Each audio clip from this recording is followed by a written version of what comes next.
Muy buenas noches, ¿cómo les va? Un gusto poder compartir este nuevo viernes con ustedes a través de la internet. Estamos en Facebook Vivo y también en Canal 30 de Docime TV, canal de aire. Un gusto poder compartir este tiempo y les recuerdo los dos libros, Construyendo una nueva generación y Socorro quiero vivir. Son herramientas, creo, muy importantes en este tiempo de tanta confusión, de tantas idas y venidas, algunas verdades que nos pueden arrojar luz para nosotros y para las próximas generaciones. El tema de hoy es justamente venciendo el principal temor, y quiero comenzar con esta introducción. Hay un cuento, una fábula famosa, quizás conocida por la mayoría de ustedes, pero la vamos a refrescar, de allá por el 1830 y pico, escrita por Christian Andersen, y se titula El rey está desnudo. Y la fábula, el cuento, distintas versiones y distintas conclusiones con alguna moraleja. Al final hablan de un desfile en el cual el rey iba a pasar por delante de todo el pueblo. Entonces hubo uno o dos malandras, sastres, que quisieron aprovecharse de la situación y le ofrecieron hacerle un traje al rey con una tela especial súper suave que él ni la iba a sentir. En realidad era todo un truco, porque el traje no tenía absolutamente nada, era completamente invisible, no existía el traje. Ellos iban a aprovechar todo el dinero que cobraban para comprar los materiales y llevárselo por su cuenta. Entonces, para poder tapar la trampa, dijeron que el traje era invisible para todos aquellos que fueran incapaces o poco inteligentes. El rey, un poco preocupado por el tema, manda 2 emisarios primero para que verifiquen la cosa, y obviamente ellos no querían pasar por incapaces o poco inteligentes, así que le dijeron que estaba de 10, de 1000 maravillas la preparación del traje. El rey, cuando fue, tampoco veía nada, pero no quería pasar por poco inteligente, así que siguió con la farsa, creyendo que estaba todo bien. Y el pueblo, cuando lo ve desfilar delante de ellos, tampoco nadie quería decir, para no parecer poco inteligentes o poco aptos para su trabajo delante de sus vecinos. En el interín aparece un chiquito que no sabía absolutamente nada de eso, y cuando lo ve se sorprende y pega el grito en medio de todo el desfile: pero si está desnudo. Y entonces empezaron todos a mirar, a darse cuenta. El rey se sorprende, manda a los emisarios a buscar a los 2 sastres, y obviamente que ellos ya habían desaparecido. La moraleja de este cuento, de esta fábula, es: no tiene por qué ser verdad todo lo que el mundo piensa que es verdad. Yo creo que esto tiene una aplicación muy clara y muy fuerte para nosotros en el día de hoy, porque la verdad es que nos están vendiendo un traje y algunos no se están dando cuenta del asunto. Creo que la mayoría en el mundo. Se habla mucho del crecimiento no controlado de la población. Y para esta agenda globalista que hemos estado comentando bastante, y en este libro, en los 3 últimos capítulos, hablamos bastante del tema. Para esta agenda globalista, el crecimiento desproporcionado de la población realmente es un peligro. Está poniendo en riesgo la subsistencia de tener un desarrollo sostenible, como ellos le llaman. Por eso, todas estas medidas para justificar el crecimiento desproporcionado: hay que desterrar la pobreza, hay que terminar con las hambrunas, hay que conseguir una distribución que sea equitativa para todas. Esta es parte del traje que nos están vendiendo. Se está colocando al hombre en un estado de deidad, en donde él ya no necesita un Dios por encima de él, porque él se ha transformado en Dios y puede determinar el inicio, el final de la vida puede determinar cuándo comienza, cuándo termina, cómo planificar la vida. Por esto se habla del aborto, de la eutanasia, el adoctrinamiento a los jóvenes y a los adolescentes. Hay una reingeniería social que es antinatural y atenta contra el diseño original del hombre, de la familia y de la trascendencia.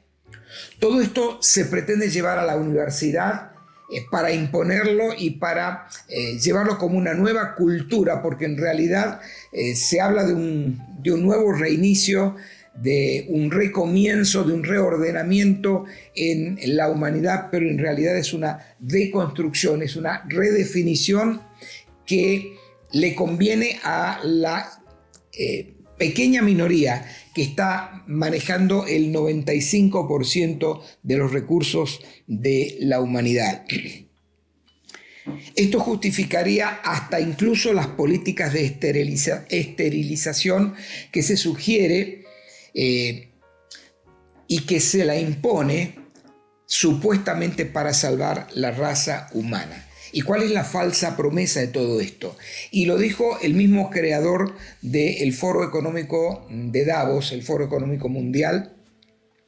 Él tiene una frase, dice: no tendrás nada, pero serás feliz. Usted ponga esta frase en internet y va a aparecer un video de 1 minuto 30 segundos donde muchos rostros sonrientes le van a estar hablando de todo este traje excelente que en realidad es una mentira. La Agenda 2030 tiene 17 objetivos muy claros con 169 metas para conseguir, según ellos, una sociedad más equitativa y una mejor distribución de las riquezas. Y hay unos cuantos niños que estamos gritando en medio de todo este desfile para darnos cuenta de que en realidad se nos está despojando de la riqueza. Hay un ataque ya a cara descubierta a la familia, a la educación, a la economía. Y bajo esta idea de un mundo que es más equitativo, más justo, más distributivo, que es lo que vende en realidad el Foro Económico Mundial, el Foro de Davos, que tuvo su última reunión en la primera semana de este año y que va a tener una reunión presencial ahora en agosto, creo.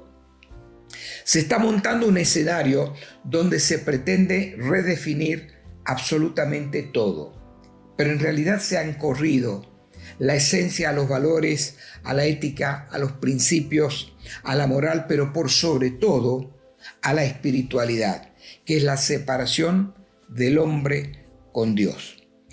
¿Qué subyace detrás de todo esto? ¿Qué hay en la base de toda esta situación, en la raíz? Y es una grieta en el seno mismo de la familia, que es la célula básica de la sociedad. Se ha perdido noción de lo social, de lo comunitario, y se apunta al egoísmo, a lo superlativo del ser humano en forma individual. ¿Y qué es lo que pasa? Cuando no hay conciencia de lo social, esto favorece cualquier tipo de imposición proveniente de cualquier tipo de agenda que nos vende la idea de supuestos nuevos derechos, cuando en realidad se está deconstruyendo, se está redefiniendo todo, el lenguaje, los conceptos, las costumbres, la cultura, etc. Las garantías constitucionales ya no existen. Los derechos individuales tampoco. Se está buscando la imposición de alianzas estratégicas de grandes organizaciones supranacionales. Y lo que se pretende en realidad es anular toda idea que tenga que ver con la trascendencia del hombre. En realidad estamos viviendo una decadencia moral y espiritual que atenta contra el alma de las naciones. Se trata de un retroceso de la civilización que genera incluso una crisis de confianza en la cosa pública. El ciudadano hoy, en cualquier parte del mundo, ya no tiene confianza en la clase política. La posmodernidad En la posmodernidad el Estado-Nación ha desaparecido. Y es un concepto bastante complejo incluso hablar de Argentina como una nación. El Estado-Nación no existe. Y lo mismo pasa en Brasil, lo mismo pasa en España o en cualquier parte del mundo. Hay una gestión de miedo. Se busca el control. Y el control se lo busca con esto, se lo busca con esto, se lo busca con esto, y espero ser claro. A ver si me terminan suspendiendo otro video más. Para muestra basta un botón. La semana pasada estaba prevista una conferencia con más de 40 médicos, abogados, científicos y periodistas de todo el mundo. Esta semana llegó a uno de los grupos una noticia de justamente uno de ellos, Pablo Muñoz Iturrieta, y dice textualmente: acabo de hablar con la organización de esta gran conferencia y las Big Tech le cerraron el acceso al Internet y nos hicieron una censura total. 40.000 personas estaban inscritas para esta magna conferencia y el sabotaje de quienes controlan todo es absoluto. La pandemia que estamos sufriendo en el mundo solamente aceleró el ritmo de todo esto que ya estaba previsto desde hace muchos años atrás, como ya lo hemos dicho en otras charlas. Al sistema lo que le sirve es el control. La posmodernidad es una sociedad de información y de ideas, por lo tanto hay que controlar la información y las ideas. Y acá viene una pregunta importante para vos y para mí. ¿La información que estoy recibiendo es la que yo quiero recibir o es la que el sistema desea que cada uno de nosotros vea? Quien controla la información termina controlando la verdad. Y si conocer la verdad es lo que me hace libre, entonces mi libertad depende de la realidad que el sistema me esté proveyendo, titulándola de verdad. Queridos, estamos fragmentados por un bicho que tiene en toda la humanidad hoy una recuperación del 99%. Entonces, ¿de qué estamos hablando? ¿Por qué estamos tan preocupados? Como lo que se vende es la tragedia, el pánico, entonces lo que se viraliza no es la verdad, sino lo que nos quieren mostrar. De vuelta, Klaus Schwab, que es el fundador del foro de Davos, dice: el aspecto positivo de la pandemia es que nos ha enseñado que podemos introducir cambios radicales en la sociedad con gran rapidez. Los ciudadanos han demostrado con creces que están dispuestos a hacer sacrificios por el bien de la gestión sanitaria. En realidad, los humanos estamos siendo domesticados como salvajes. Lo que nos está disciplinando, lo que nos está amansando es la peste. No existe ningún tipo de oposición a una medida que cualquier político en el mundo pueda imponer si lo que está en peligro es nuestro principal derecho, que es el derecho a la vida. Esto nos está conectando con el tema de hoy, porque el primer temor que todo ser humano tiene es el temor a la muerte. Y la pregunta acá, promediando la charla, es: ¿hasta qué punto está dispuesta una persona a sacrificar en pos de vencer un temor para poder sentirse seguro? Si usted entra en internet, me va a dar la razón en que hay 5 temores, según los que entienden, que son fundamentales y los primeros en atemorizar a la raza humana. Hay 5 temores que los humanos comparten. Temor a la muerte en primer lugar, temor a la pérdida de autonomía, temor a la soledad, temor a la mutilación y temor a los daños y al perjuicio de la persona, del ego. El miedo a dejar de existir, el miedo a ser aniquilado, que es comúnmente conocido como el temor a la muerte, proviene de una sensación primaria que todos los seres humanos tenemos por nuestro deseo, por nuestra ambición sana de supervivencia. Ahora, lo cierto es que cuando podemos perder este temor a la muerte, no nos para nada. Nos convertimos realmente en gente invencible. Le doy 2 ejemplos.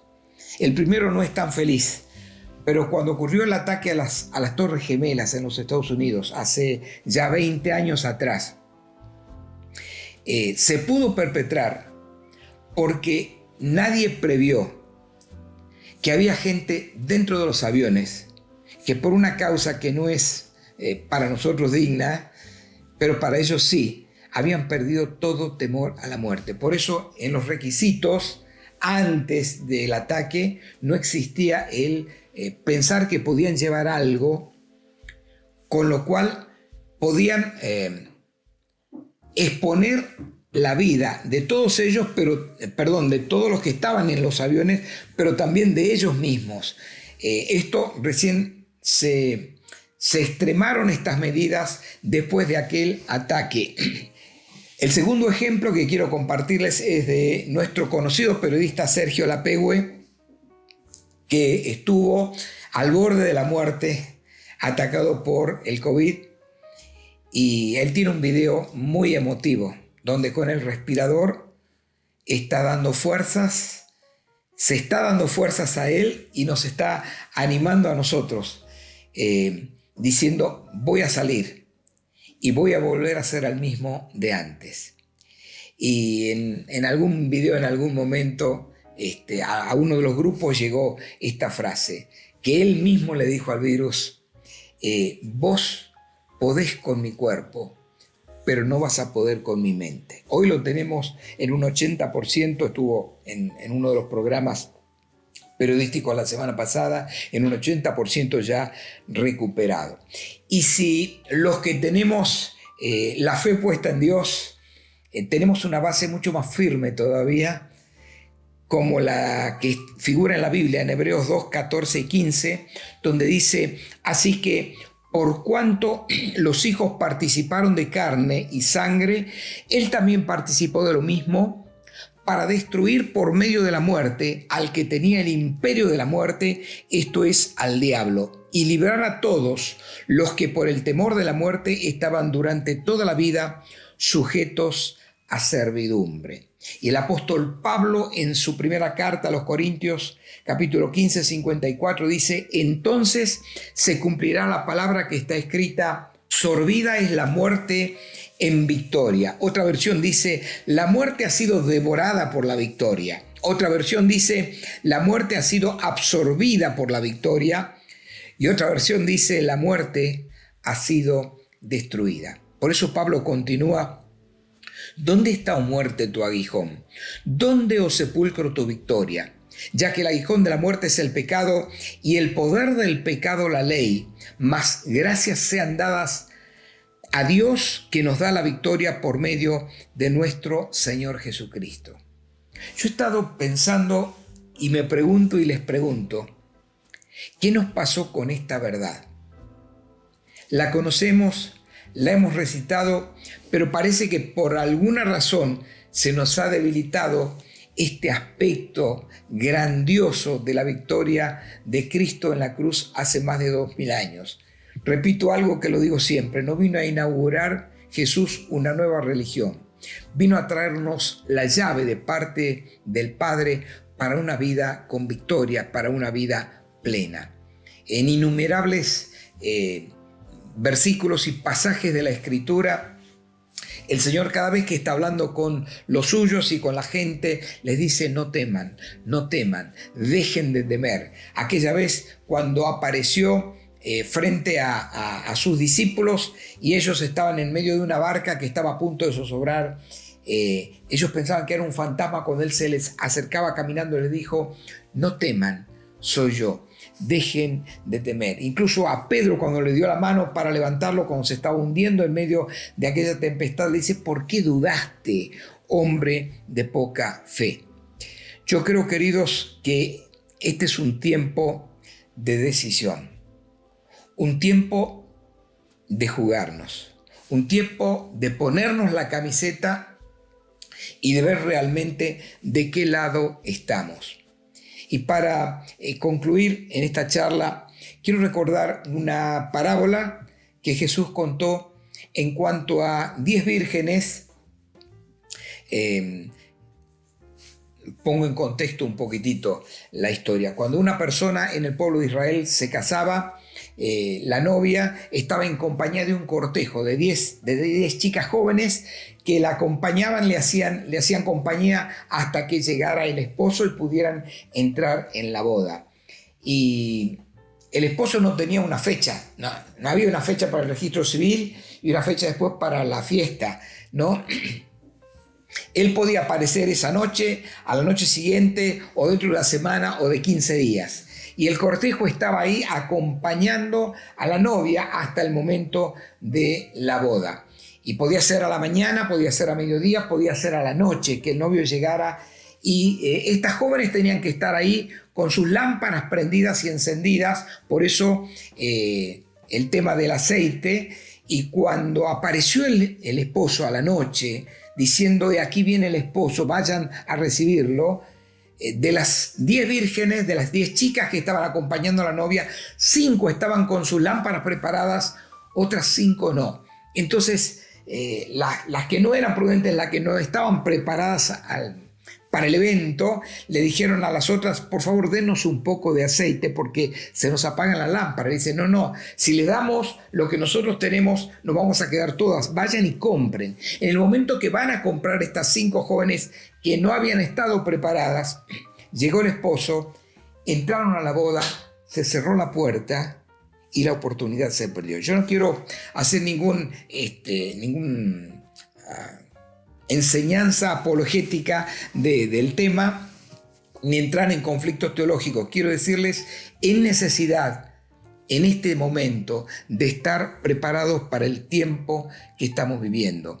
Y creo que acá tenemos que tomar un tema crucial para vos y para mí, y es el tema de la comodidad. Yo creo que hay un nivel de chatura. Nos hemos acomodado a las circunstancias. Y es como esa ranita que decíamos en otra charla que nos están calentando a fuego lento y no nos estamos dando cuenta. Supóngase que usted o yo estamos en una balsa en medio de la nada y nos creemos dueños de la vida porque tenemos el timón, sabemos a dónde queremos ir, pero resulta que todo el escenario que tenemos alrededor está totalmente montado. Es decir, yo creo que tengo el control de la situación, pero en realidad estoy en medio de un conjunto de cosas que condicionan toda mi libertad. Me creo dueño del ambiente, pero en realidad me están condicionando a través de todo lo que me están poniendo. Y por eso la historia de El rey está desnudo, con la que comenzamos la charla, creo que tiene su gran aplicación acá. Yo creo que hay muchos que sabemos lo que está sucediendo y estamos tratando de alertar. Hay muchos otros que se callan y dicen que todo esto es una exageración y que es demasiado fuerte para ser creído. Seguimos soñando con un sistema político que ya no existe. La economía está quebrada, la salud está en riesgo y nosotros incluso estamos con miedo. Y la pregunta es, ¿qué hacemos con esta masa de gente que está conforme en su balsa y no ve el panorama en el cual está? No piensan en el futuro, no están seguros de llegar, pero les interesa simplemente el hoy. Están hipotecando el futuro de sus hijos. El escenario sobre el que estamos navegando es un escenario montado. Estamos en una ficción permanente. Es tiempo de romper nuestra área de comodidad. Hay un sacrificio para realizar para vos y para mí. Hoy vivimos en una república ficticia, en instituciones que están pulverizadas, en gobiernos que no tienen ni idea de cómo seguir adelante.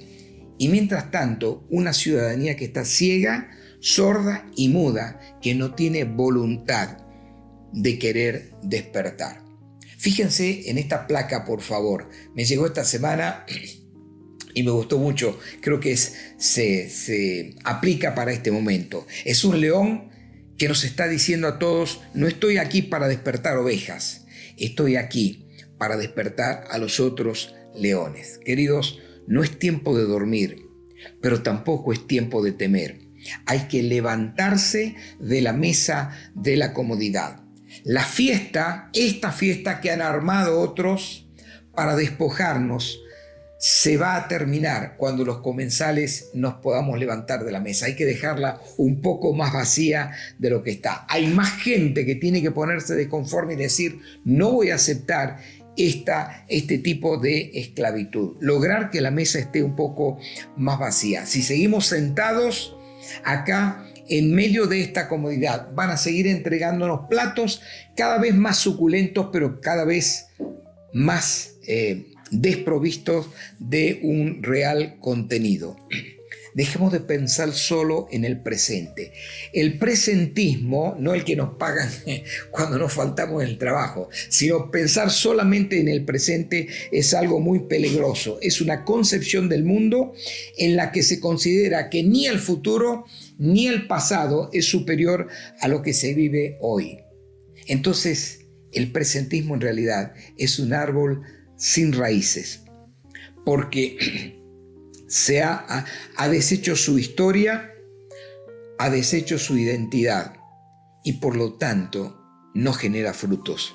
Sin embargo, se cree que está muy cómodo, se cree que está muy bien y muy orgulloso de lo que tiene.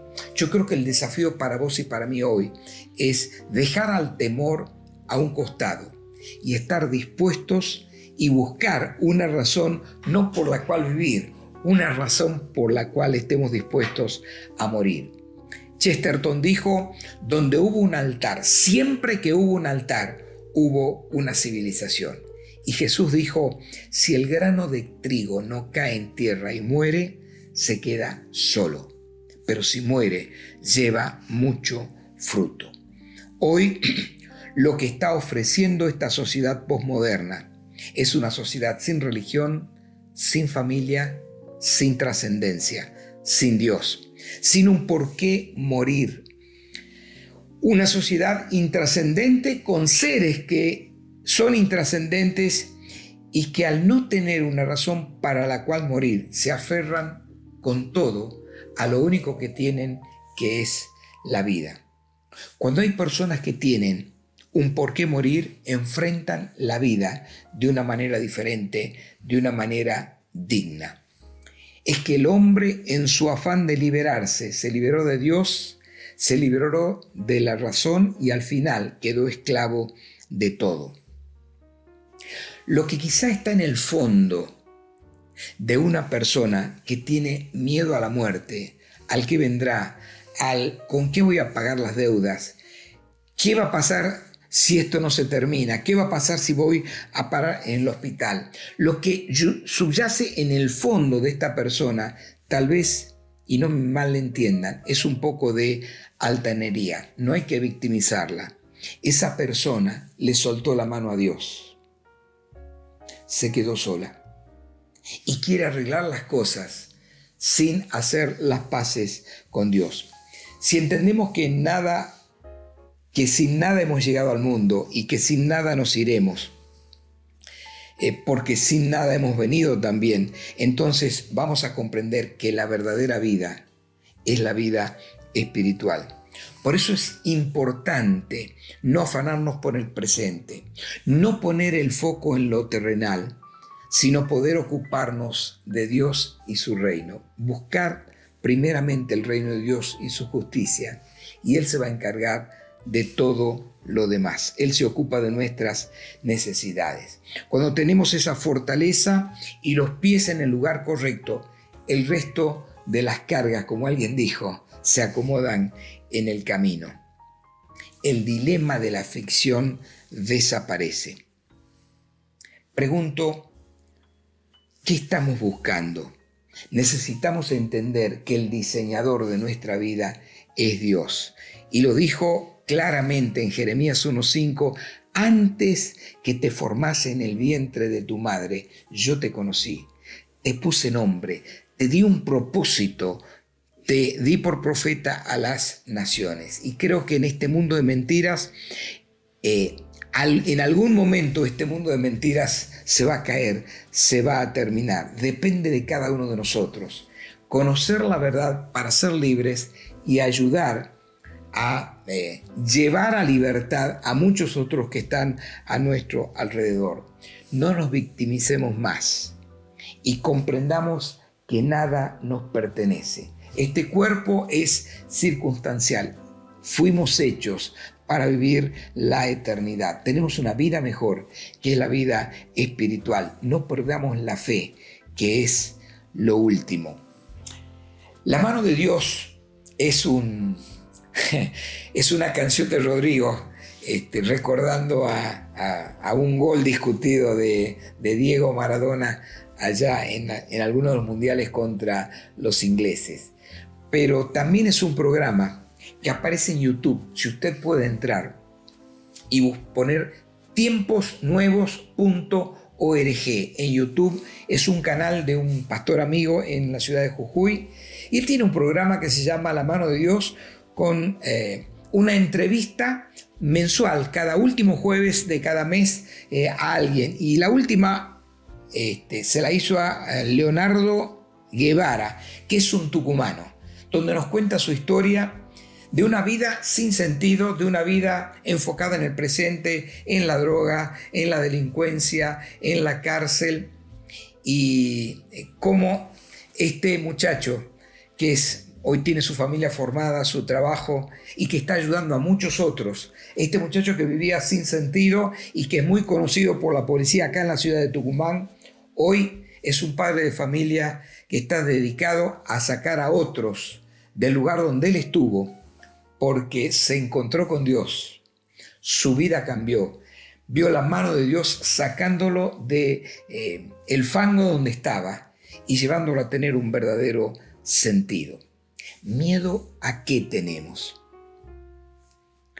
En todo caso, a esta vida finita que tenemos acá en la tierra, le demos sentido y le demos trascendencia. Y recordemos las palabras del Señor: no temas, yo estoy contigo todos los días hasta el fin. Muchísimas gracias y nos vemos, Dios mediante, el próximo viernes.